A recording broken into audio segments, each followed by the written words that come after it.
Hi friends, welcome to our channel. Satyabhama serial next ఎపిసోడ్లో ఏం జరగబోతోందో ఈ వీడియోలో చూసి తెలుసుకుందాం. సత్యకి సహాయం చేస్తానన్న మహాదేవయ్య అసలేం జరిగింది అని తెలుసుకోవడానికి ఈ వీడియోని స్కిప్ చేయకుండా ఎండ్ వరకు చూసేయండి. సత్య ఎలాగైనా ఏం చేసైనా సరే తన పుట్టింటికి సహాయం చేయాలి అని నిర్ణయించుకుంటూ ఉంటుంది.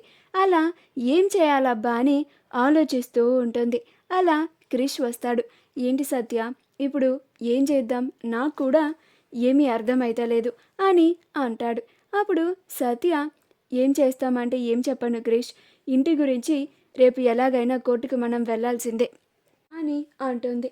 అప్పుడు క్రిష్, కానీ వాళ్ళ దగ్గర డాక్యుమెంట్స్ కరెక్ట్గా ఉన్నాయి కదా సత్య, మనం కోర్టుకు వెళ్ళినా కానీ మనకి న్యాయం జరుగుతుందో లేదో మనం గ్యారంటీ ఇవ్వలేము అని అంటాడు. అప్పుడు సత్య, మన ప్రయత్నం మనం చేద్దాం క్రిష్, నేను కూడా ఏదో ఒకటి ఆలోచిస్తాను అని ఆలోచిస్తూ ఉంటుంది. అలా క్రిష్ కూడా ఇంక నేను ఇంటికి వెళ్తాను సత్య, నువ్వు వస్తావా అని అంటాడు.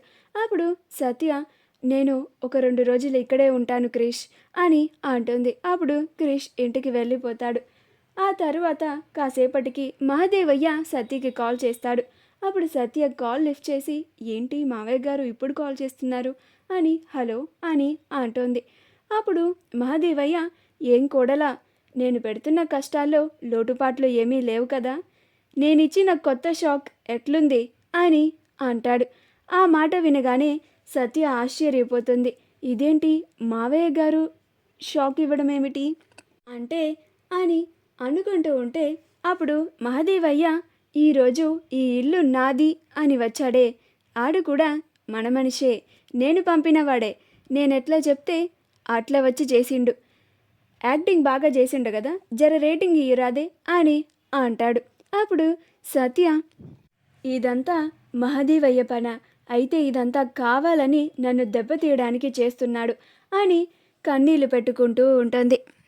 అప్పుడు మహాదేవయ్య, సత్య, మీ పుట్టింటిని ఈ కష్టాల్లో నుంచి ఎలా బయటపడేయాలా అని ఆలోచిస్తూ ఉంటావు కదా, నాకు తెలుసు నువ్వు అదే పనిలో ఉంటావని.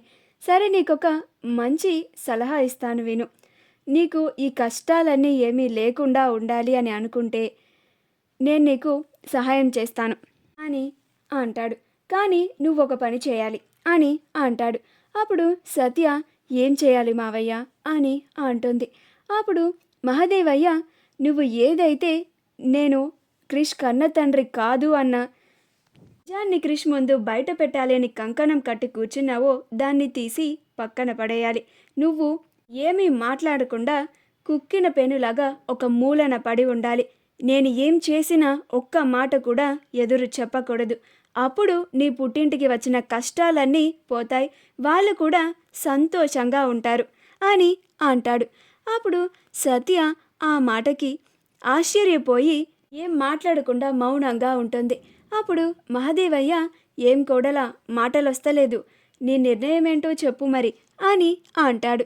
అప్పుడు సత్య, అది మాత్రం అస్సలు జరగని పని మావయ్య, క్రిష్కి ఎలాగైనా మీరు చేస్తున్న మోసాన్ని చెప్పి తీరుతాను అని అంటోంది. అప్పుడు మహాదేవయ్య, అలా అయితే నీ పుట్టింటికి ఇంకా కష్టాలు వస్తూనే ఉంటాయి, నీ నెత్తిన ఇంకా తలనొప్పులు ఇంకా తెస్తూనే ఉంటాను.